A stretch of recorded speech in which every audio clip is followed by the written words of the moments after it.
오늘 우리에게 주신 하나님의 말씀 보겠습니다. 구약 성경 열왕기상 17장 17절에서 24절에 있는 말씀입니다. 열왕기상 17장 17절에서 24절에 있는 말씀, 저와 여러분이 한 절씩 교독하도록 하겠습니다. 이 일 후에 그 집 주인 되는 여인의 아들이 병들어 증세가 심히 이중하다가 숨이 끊어진지라. 여인이 엘리야에게 이르되 하나님의 사람이여, 당신이 나와 더불어 무슨 상관이 있기로 내 죄를 생각나게 하고 또 내 아들을 죽게 하려고 내게 오셨나이까.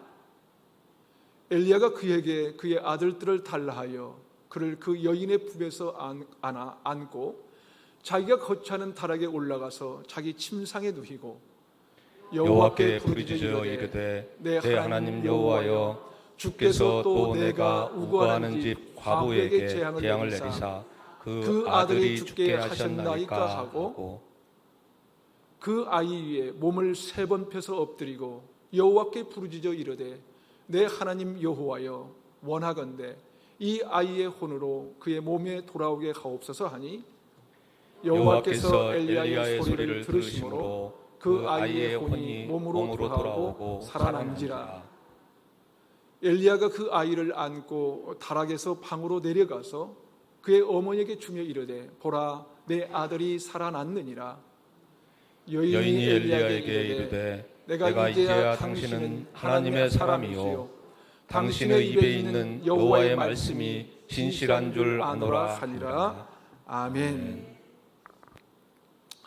우리가 삶을 살아가는 동안 이 사물을 보거나 사건을 보는 시각이 참 중요합니다. 수많은 사건과 일들이 발생하는 가운데 정말 중요한 것은 그 사건과 일을 보는 그 시각의 문제이기 때문입니다. 그리고 그것을 가리켜 관점이라고 하는 것이죠. 그런데 이 관점이라는 단어에서 이 관자는 한자로 이 볼관인데 이것은 부엉이가 이 먹이를 찾으려고 내려다보고 있는 이 형상을 따라 만든 글자가 볼관자라고 합니다. 다시 말해서 어둠 속에서 잘 보이지 않는 시간에도 불구하고 무엇인가를 볼 수 있는 눈, 그것을 이 관이라고 하는 것입니다. 여러 가지 관이 있는데요, 그 중에 이 돈이란 참 중요하죠. 여러분 대답이 시원치 않은데, 그렇다면 돈이란 중요하지 않다는 건가요? 아니요. 중요합니다. 매우 중요합니다. 왜 중요한지 아세요? 돈은 이 종이 조각에 불과한 것이 아니라 가치가 있기 때문이죠. 그 가치 때문에 내가 원하는 다른 것들과 교환할 수 있는 힘이 있거든요. 그런데 여러분, 이 가치라는 것은요, 그것이 제대로 쓰여질 때, 올바로 사용할 때 가치가 있는 것입니다. 만약 제대로 사용되지 않으면 가치가 없어지는 것이죠. 바로 이 가치를 보는 눈, 그것을 가치관이라고 하는데요, 물질을 보는 눈이 중요하다는 것입니다. 그것이 물질관이죠. 이 땅에 사는 수많은 사람들이 세계를 보는 눈이 각자 다 다릅니다. 그것을 우리는 세계관이라고 하는 것입니다. 세계관. 그런데 만약 가치를 제대로 볼 줄 모른다면, 돈의 가치를 제대로 알 수 없다면 돈을 올바르게 지킬 수도 없고요, 심지어 돈을 버는 일조차도 무의미할 것입니다. 그래서 돈이 많으면 많을수록 그것이 삶을 복되게 만드는 것이 아니라 오히려 몰락의 길로 끌어갈 수 있는 거예요. 돈이라는 이 가치에 대한 이 보는 눈이 없으면 그렇다는 것이죠. 여러분, 신앙생활도 마찬가지입니다. 사실 신앙에도 각자마다 신앙관이 있어요. 저와 여러분이 가지고 있는 믿음이 어떤 것을 볼 수 있는 눈을 가지고 있는지, 그것이 각자마다 다르다는 거예요. 자신의 신앙으로 이 보이지 않는 세상에 중요한 것들을 볼 수 있는 눈이 있는지, 그것이 신앙관이라는 것입니다. 그리스도의 삶을 관통하고 있는 이 한 가지 핵심이 있다면 그것은 신앙관입니다. 예수 믿는 사람들에게 가정과 직장 그리고 교회는 삶에 있어서 정말 중요한 이 세 축이라고 할 수가 있습니다.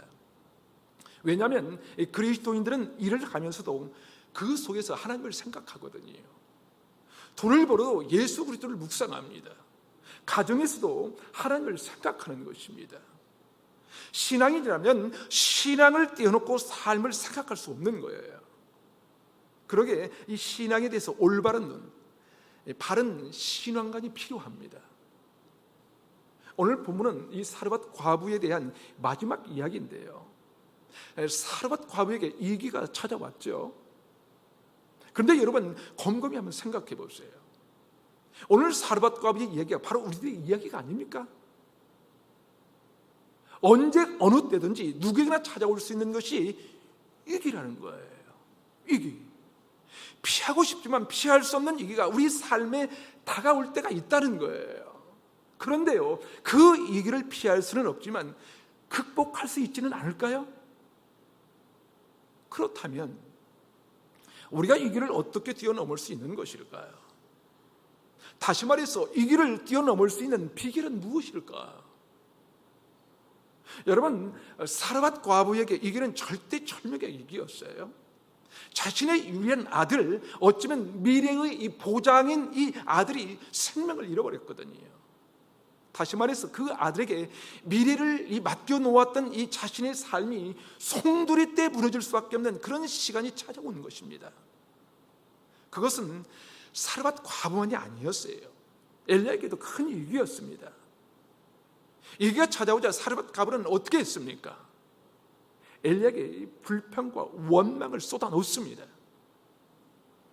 이럴 수가 있냐고, 당신이 왜 우리 집에 왔냐고, 내 죄 때문에 이런 결과가 있다는 것을 알려주고 왔느냐고 원망을 마구 쏘아대는 거예요. 그때 엘리야는 어떻게 했습니까? 어떻게 했어요? 이 여인에게 한마디도 대꾸하지 않은 채 죽어버린 아들을 바닥 안고 다락방으로 올라갑니다. 그리고는 하나님께 부르짖어 기도합니다. 바로 여기에 해답이 있는데요. 이 길을 뛰어넘을 수 있는 비결 첫 번째는요, 이 길을 두려워하지 않아야 한다는 것입니다. 뭐라고요? 이 길을 두려워하지 않아야 한다는 거예요. 그렇습니다. 엘리야는 두려워하지 않았던 것이죠. 그런데 사르밧 과부는 어떻습니까? 여기는 너무너무 두려워합니다. 내 미래가 무너져 버렸는데 어찌해야 할까 두려워하는 거예요. 반면에 엘리야는 어땠어요? 어땠습니까? 엘리야는 이기 앞에 담대합니다. 여러분, 성경에 이 구약과 신약을 관통하는 이 중요한 이 주제가 있다면 그것은 문제와 이기 앞에 두려워하지 않는 것입니다. 두려워하지 않는 것. 그래서 이사야 41장 10절에도 보면 이렇게 말씀합니다. 두려워하지 말라. 내가 너와 함께함이라. 놀라지 말라. 나는 내 하나님이름이라. 내가 너를 굳세게 하리라. 참으로 너를 도와주리라. 참으로 나의 어려운 손으로 너를 붙들리라. 마태복음 8장 26절에서 이렇게 말씀합니다. 예수께서 이르시되 어찌하여 무서워하느냐. 믿음이 작은 자들아 하시고 곧 일어나사 바람과 바다를 꾸짖으니 아주 잔잔하게 되거늘. 왜 두려워하지 말라고 하셨을까요? 왜 그렇습니까? 왜냐하면 여러분, 두려움을 가지는 순간 우리는 두려움 때문에 매몰되어 버릴 수 있기 때문에 그렇습니다. 이 길을 두려워하지 말아야 한 이유는 이 길가 두려움이 되기 시작하면 점점 더 그것이 크게 보입니다. 너무 크게 보이는 거예요. 문제 속에 매몰되고 마는 거예요. 그러면 아무것도 할 수 없는 거예요. 여러분, 그런데 그런 얘기는 누구에게나 찾아올 수 있다는 거예요. 어떤 사람은 돈을 잘 벌고 있는데 갑자기 건강의 위기가 찾아오기도 하고요. 아무런 걱정 없이 잘 살고 있는데 자식이 곁길로 가기도 합니다. 열심히 살아오면서 심겹게 돈을 벌어 어제는 좀 이제는 좀 안정되게 살 수 있겠다 싶었는데 자기가 엉뚱한 일을 벌이는 거예요. 남편이 직장 생활을 잘하고 있었는데 갑작스럽게 다니던 회사가 경제적인 위기로 인하여 무너져 퇴출당하기도 하고요. 그렇게 언제 어느 때든지 위기는 찾아올 수 있다는 것이죠. 그런데 이렇게 찾아오는 위기에 대하여 두려워하기 시작하면 그때부터 모든 것이 거대한 수렁에 빠져버리게 되는 것입니다. 그러기에 우리는 위기를 만날 때 하나님의 말씀을 기억하면서 두려워하지 말아야 합니다. 엘리야가 그랬어요. 엘리야는 이미 생명이 끝난 그 아들을 안고도 두려워한 것이 아니라 그 아들을 안고 다락방으로 올라갔어요. 그리고는 하나님께 부르짖어 기도했습니다. 그렇습니다. 여러분, 우리가 때로 위기를 만날지라도 그때는 우리가 갈 곳이 분명히 있지 않습니까? 우리가 위기를 만날 때 두려움이 아니라 하나님께 나가는 거예요. 하나님께 나가는 것. 왜입니까? 그리스도인에게 위기는 하나님을 깊이 만날 수 있는 기회이기 때문입니다. 위기는요, 어둠 속에서도 볼 수 있는 눈을 가지고 하나님을 찾을 수 있는 그런 조로의 순간입니다. 그 기회가 도리어 우리에게 새로운 길을 열어줄 수 있기 때문에 우리는 두려워하지 말아야 한다는 것입니다. 우리나라에 이 중국 음식에 대부한 사람이 있다고 합니다. 중식을 하는 사람들은 그 사람을 모르면 간첩이라고 한답니다. 그 사람의 이름이 이 왕육성이라고 하는데요. 자, 한 기자가 그를 찾아갔답니다. 그를 만난 기자가 이런 기록을 했습니다. 중국 음식의 대부인 왕육성 씨를 만났을 때 그의 옆에는 이 요리 인생과 함께 온 크고 작은 칼 N7 개가 가지런히 놓여 있었다. 그와 얘기를 나누다 보니까 중국 요리의 장점에는 칼이 있다는 거예요. 그래서 중국 요리의 이 대가가 되려면 칼을 잘 다루는 기술이 있어야 좋은 요리사가 된다는 것이죠. 그래서 아무에게나 이 칼을 다루도록 하지 않는다는 거예요. 칼을 다루려면 적어도 부주방장까지 되어야 칼을 만지게 한다는 거예요. 그만큼 중국 요리는 이 칼이 중요하다는 것이죠. 칼. 그런 이 중국 식당에 세 축이 있는데 하나는 칼판이고요. 두 번째는 면을 뽑아내는 이 면판. 그리고 음식을 가지고 볶고 또 요리할 수 있는 이 불판, 이 세 가지가 중요한데 그 중에 가장 중요한 것은 칼판이라고 합니다. 그런데 왕육성 셰프의 이야기입니다. 칼질에 능숙해지려면 칼을 두려워하지 말아야 합니다. 칼질에 능숙해지려면 칼을 두려워하지 말아야 합니다. 여러분, 중국집 칼 보셨나요? 중국집 칼 넓적하죠. 아주 넓적하고 무겁게 생겼잖아요. 아주 크잖아요. 그런 엄청난 이 칼날에 능숙해지면 칼을 무서워하지 않아야 한다는 거예요. 칼을. 여러분, 신앙이도 마찬가지입니다. 신앙인이 이 길을 뛰어넘으려면 그 이 길을 두려워하지 말아야 합니다, 여러분. 그 다음에 예지는 왕육성 셰프의 말이 이렇습니다. 칼을 무서워하지 않으려면 칼에 많이 배워보아야 합니다. 칼을 무서워하지 않으려면 칼에 좀 배워보아야 한다는 거예요. 우리도 그렇지 않을까요? 우리 신앙인들이 이 길을 자꾸 경험하게 되는 것은 이 길을 뛰어넘을 수 있는 힘을 얻기 위한 것이 아닌가 하는 거예요, 여러분. 이가 두려워하지 않으려면 이게 자꾸 맞닥뜨려야 한다는 것입니다. 그리고 그때 이 길을 뛰어넘는 길이 있다는 것을 믿어야 한다는 거예요.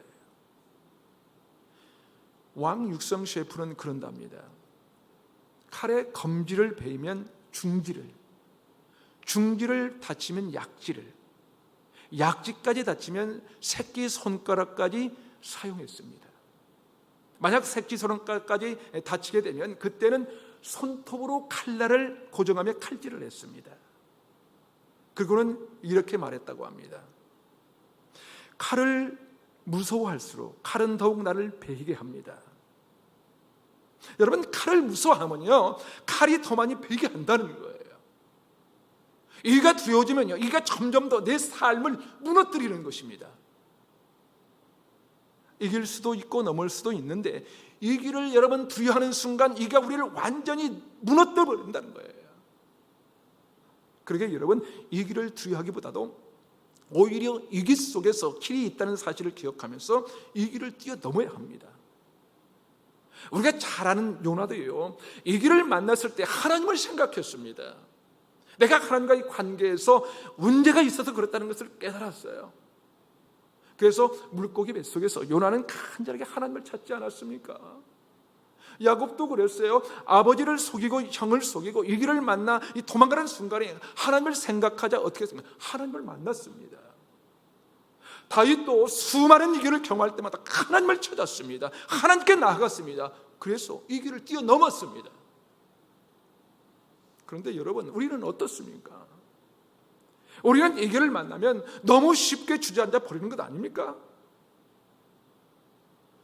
정대구라고 하는 시인이 쓴 이 삶과 죽음 사이라는 시가 있는데요. 자, 그 시에는 이런 부분이 있습니다. 불 속의 어둠, 어둠 속의 불. 여러분, 어둠 속에 그리고 불 속에서 다른 것이 있다는 거예요. 그렇죠? 우리가 흔히 말하기를 캄캄할 때 불을 켜라고 말하지 않습니까? 여러분, 불이란 뭡니까? 빛입니다. 빛이에요. 불이란 밝음이죠.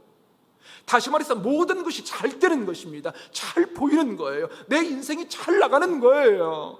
사업도 잘 되고요, 건강도 괜찮습니다. 자식들도 잘 나갑니다. 그런데 여러분, 그 불 속에 어둠이 있을 수 있다는 거예요. 그것만이 아니에요. 어둠 속에도 불이 있다는 것입니다. 우리의 삶이 너무 힘들어요. 왜 나는 이럴까? 왜 우리 가정은 이럴까? 그런데 어둠이라고 생각하는 거기에 뭐가 있다고요? 불이 있다는 거예요. 불이 있다. 다시 말해서 어둠 속에 밝음이 있다는 거예요. 어둠 속에 빛이 있다는 것입니다. 그 시는 계속해서 이렇게 진행됩니다. 너의 삶을 깊이 들여다보겠으면 보아라. 삶 속에 죽음이 있지. 여러분, 삶이란 무엇입니까? 살아있는 거예요. 생동감이 넘치는 거예요. 자신만만합니다. 괜찮아 보이는 것이죠. 뭐든지 잘 돼요. 뭘 하든 손대기만 하면 돈도 잘 벌어요. 그런데 뭐라고 했죠? 너희 삶을 깊이 들여다보겠으면 보아라.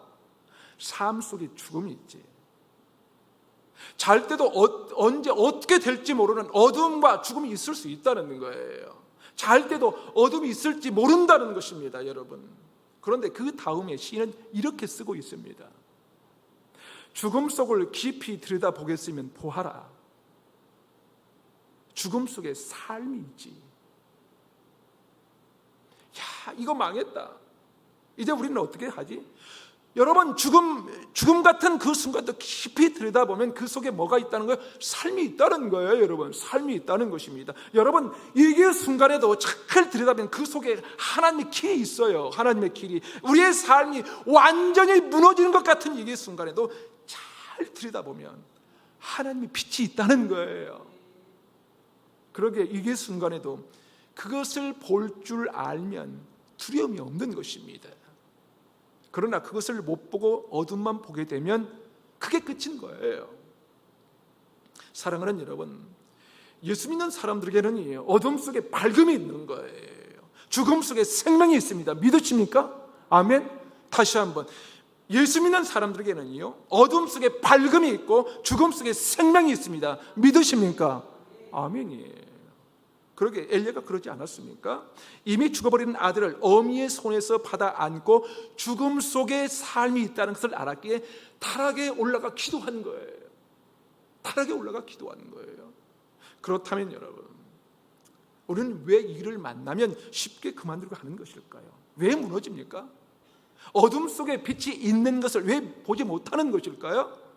죽음 속에 생명이 있다는 것을 왜 모르는 것일까요? 하나님께 나아가면 하나님께서 우리에게 생명을 주시고 빛의 길을 열어주실 텐데 왜 우리는 그만두려고 하는 것일까요? 우리는 신앙을 가졌다고 하지만 피할 수 없는 이 길을 만날 때마다 끝장이라고 생각하지는 않나요, 여러분? 그러게 여러분, 어둠 속에서도 빛을 볼 수 있는 눈, 죽음 같은 이 상황 속에서도 생명을 볼 수 있는 눈, 바로 그런 이 바른 신앙관이 중요합니다. 여러분, 우리에게는 죽음조차 이길 수 있는 하나님이 계시잖아요. 하나님이. 한 걸음 더 나아가서 오늘 성경은 하나님께 부르짖을 때 어둠 속에 길이 있는 것을 알고 하나님을 찾을 때 꼭 필요한 것이 있다고 얘기합니다. 그것이 무엇일까요? 다시 말해서 이 길을 뛰어넘을 수 있는 이 두 번째 비결은 무엇일까요? 오늘 본문 19절을 다시 한번 함께 읽어보겠습니다. 19절 시작. 엘리야가 그에게 그의 아들을 달라 하여 그를 그 여인의 품에서 받아 안고 자기가 거처하는 다락에 올라가서 자기 침상에 두시고. 여러분 한번 생각해 보세요. 엘리야가 죽은 아이를 안고 있는 사르밧 과부와 함께 그 자리에서 기도할 수 있었어요. 그렇죠? 그런데 왜 그 아이를 받아 안고 자기가 거처하는 다락에 올라가 기도했을까요? 엘리야가 사르밧 과부에게 당신 이 아이를 위해서 기도한다고 말하면서 그 자리에서 같이 기도해도 될 텐데 왜 죽어버리는 시신을 들고 자기가 거처하는 이 다락방으로 올라갔을까요? 엘리야는 오직 하나님께만 매달리고 싶었던 거예요. 그렇습니다. 신앙인들은요, 이 길을 만날 때, 다시 말해서 이 길을 뛰어넘을 수 있는 이 두 번째 비결은요, 하나님께만 매달려야 합니다. 하나님께만 매달려야 합니다. 다시 말해서 하나님과만 승부하겠다고 결정하는 거예요. 하나님과만 승부하겠다고 결정하는 것. 야곱이 야복강가에서 하나님의 천사와 씨름할 때도 그랬어요. 여러분, 주님도요, 기도할 때 주로 골방에 들어가서 아니면 한적한 곳에 가셔서 기도하셨다는 사실을 아십니까? 여러분, 왜일까요? 그것은 오직 뭐예요? 하나님과만 승부하겠다는 거예요. 하나님과만. 그런데 우리는 어떻습니까, 여러분? 하나님을 믿는다고 하면서 다른 것을 믿고 싶을 때가 너무 많지 않나요, 여러분? 믿는다고 기도하면서도 돌아서면 문제를 해결해 줄 사람을 찾고 있어요. 돈이 좀 있으면 쉽게 해결하지 않을까 생각을 합니다. 그러나 여러분, 절박한 이 상황에서는 하나님께만 매달려야 합니다. 하나님께만. 다른 사람을 찾거나 다른 것들을 의지해서는 안 된다는 거예요. 다시 말해서 하나님과만 승부를 해야 한다는 거예요. 하나님과. 죽으면 죽으리라는 믿음으로 부르짖어 기도해야 한다는 것입니다. 그것이 하나님께만 매달리겠다는 신앙인의 이 태도인 것입니다. 그런 이기보다 강한 믿음이 우리에게 필요하다는 것입니다. 여러분, 중식계의 대부인 왕육성 셰프가 이 칼을 가는 것에 대한 이야기를 이렇게 말했습니다. 칼을 갈 때 앞면을 10번 갈았으면 꼭 뒷면도 10번을 갈아야 한다. 그리고 반드시 일정한 각도로 갈아야 합니다. 그런데 그 다음 말이 이렇습니다. 칼을 갈 때 마음이 번잡하면 칼날이 날렵하지 않고 갈아낸 단면이 뭉그러집니다. 무슨 얘기입니까? 여러분, 칼을 갈 때 마음이 번잡하면요, 칼날이 날렵하지 않고 뭉그러진다는 거예요. 여러분, 신앙도 그렇습니다. 여러분, 이 길을 찾아서 하나님을 찾을 때 우리의 마음이 번잡하면, 다시 말해서 하나님 외에 다른 것들이 자꾸 생각이 나면, 그렇게 마음이 번잡해지면 신앙의 칼날이 날렵해지지 않아서 이 길 사슬을 끊을 수가 없는 거예요. 여러분, 우리가 하나님을 믿는데요, 하나님을 많은 옵션들 중에 하나라고 생각하지 않으십니까, 여러분? 우리에게 옵션은 하나님밖에 없다는 사실을 여러분 기억하십시오. 그리고 마음이 번잡해지면 신앙의 칼날이 자꾸 무뎌져서 이 길을 만날 때마다 넘어설 수 있는 길이 없는 것입니다, 여러분. 그러니까 여러분, 신앙인은 신앙관을 잘 세워야 되는 거예요. 마지막으로 왕육성 셰프가 늘 기억하고 있는 말이 있다고 합니다. 뭔가를 잘하고 싶다면 도구를 먼저 날카롭게 만들어야 된다는 거예요. 그런데 이 도구를 날카롭게 만드는 비결은 마음이 번잡하면 안 된다는 것이죠. 신앙도 마찬가지입니다, 여러분. 신앙에 힘이 있어서 문제를 끊어버릴 수 있는 능력이 있으려면, 우리를 올가면은 이 예개의 두려움을 잘라버릴 수 있으려면 신앙의 칼날이 애리해야 하는데, 그러면 번잡하면 안 된다는 거예요. 우리 마음이 오직 하나님 한 분께만 집중해야 한다는 것입니다. 그래서 믿음 생활이란 이 훈련을 계속해서 하는 거예요. 여러분, 혹시라도 자식이 속을 썩이고 있습니까? 그 자식에게 말하지 말고 여러분 그냥 하나님께 기도해 보세요. 하나님께. 그리고 하나님, 내가 내 자식을 어떻게 기릅니까? 저는 할 수 없어요. 하나님, 내 아들을 살려주세요. 하나님이 책임져 주세요. 엘리야처럼 매달려 기도해 보세요.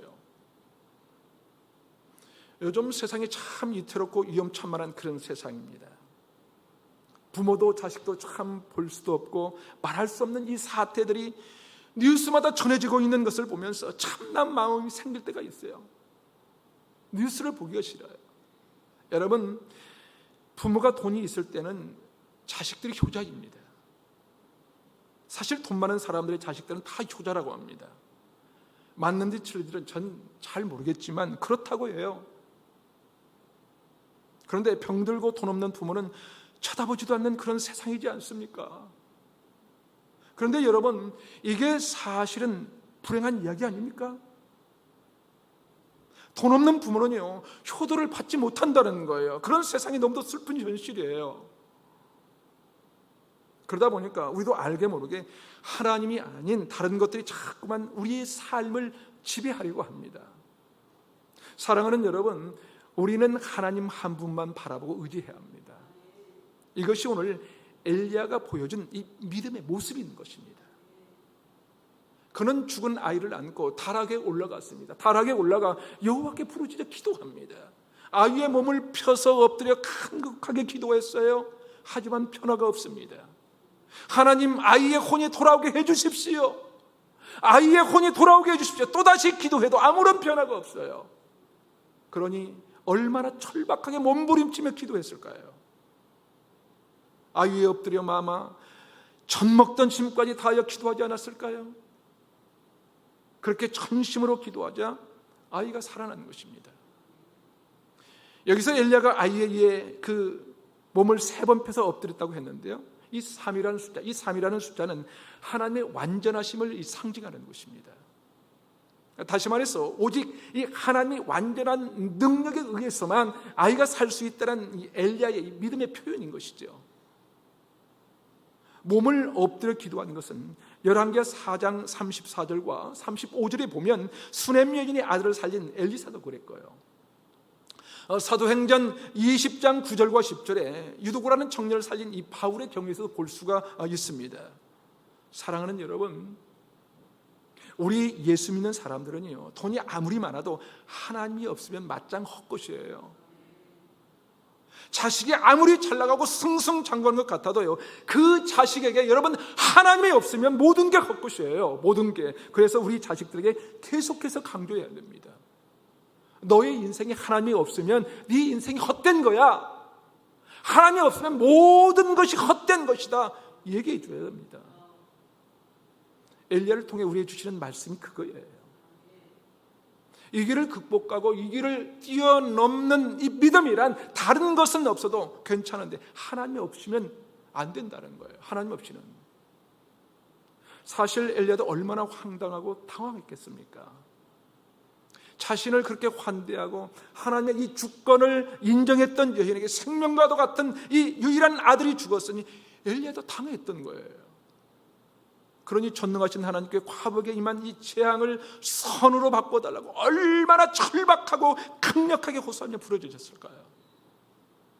그러게 이 다락에 올라가 이 번잡한 생각을 다 떨쳐버립니다. 다 떨쳐버리고 죽은 아들과 이 자신, 그리고 하나님만을 대면하면서 아이를 살려달라고 부르짖어 기도한 것입니다. 마침내 살아난 아이를 품에 안은 사르밧 가보는 24절에 이렇게 고백하고 있습니다. 24절을 함께 읽어보겠습니다. 시작. 여인이 엘리야에게 이르되 내가 이제야 당신은 하나님의 사람이시요 당신의 입에 있는 여호와의 말씀이 진실한 줄 아노라 하니라. 여러분, 이게 무슨 말입니까? 사르밧 과부는 엘리야를 하나님의 종으로 인정했을 뿐만 아니라 하나님께서 하신 이 말씀이 진실한 것을 믿음으로 고백한 거예요. 믿음으로 고백한 거. 여기서 우리는 하나님의 이 사건을 통해서 궁극적으로 원하는 것이 무엇인지 알 수가 있어요. 알 수가 있는데요, 그것은 바로 여인의 믿음을 견고하게 세우기 위해서 하나님 이 같은 일을 계획하시고 그 일을 이루셨던 것입니다. 만약 이 일이 아니었다면 사르밧 과부는 하나님을 그저 뭡니까? 자기 생활에 필요한 이 통에 이 가루와 이 기름이나 공급하는 그런 신호만 여겼을 거예요. 다시 말해서 하나님이 어떤 분인지도 몰랐을 거예요. 바른 믿음에 이르지도 못했을 것입니다. 바른 신앙관을 갖지 못했을 거예요. 그러나 이 일로 인하여 그녀는 하나님을 모든 필요를 공급하신 뿐만 아니라 생사를 주관하시는 이 생명의 주로 고백합니다. 약속하신 말씀을 신실하게 이루시는 약속의 하나님으로 믿고 고백할 수 있게 된 것이지요. 사랑하는 여러분, 예수 믿는 우리도 인생을 살아가면서 감당의 어려운 시련을 만날 수 있습니다. 마치 사르밧 과부의 아들이 죽은 것과 같은 이 시련이 있을 수가 있어요. 그럴 때면 우리 역시 이 사르밧 이 과부처럼 하나님을 원망하기 쉽습니다. 그러나 여러분, 하나님은요, 당신의 자녀를 불행으로 몰고 가는 것을 기뻐하지 않으신다는 거예요. 어떤 부모도 자녀가 불행에 빠지는 것을 원치 않는 것입니다. 심지어 속썩이는 자식까지도 복된 삶을 살기를 간절히 원하는 것입니다. 김남주 시인이 그렇게 말했습니다. 믿는 그 이상으로 더 믿으십시오. 사랑하는 여러분, 우리가 다 하나님의 자녀요, 예수 믿는 사람들 아닙니까? 더욱이 이곳 루야교회까지 찾아오셔서 예배드리는 분들이라면 더할 로 없이 바른 신앙관을 가진 믿음의 사람일 줄 믿습니다. 그럼에도 불구하고 더 깊은 이 믿음의 사람들이 되어 보자는 거예요. 더 깊은 믿음의 사람들, 더 열심히 하나님 한 분 외에는 길이 없음을 알고 오직 하나님께 매달려 보자는 것입니다. 다시 말해서 예수 믿는 우리라고 이 길을 피할 수는 없지만 어떤 위기에 부닥들지라도 그 위기를 뛰어넘는 이 강한 믿음의 사람, 위기 순간에 엘리야와 같이 다락에 올라가 절박하게 엎드리는 하나님의 사람들이 되자는 것입니다. 그러면 하나님께서 어둠 속의 불, 죽음 속의 생명의를 열어주실 줄로 믿습니다. 죽은 나이에 혼이 돌아오고 살아나는 역사를 경험하게 하실 것입니다. 바로 그 은혜가 저와 여러분에게 임하시기를 주님의 이름으로 축원합니다.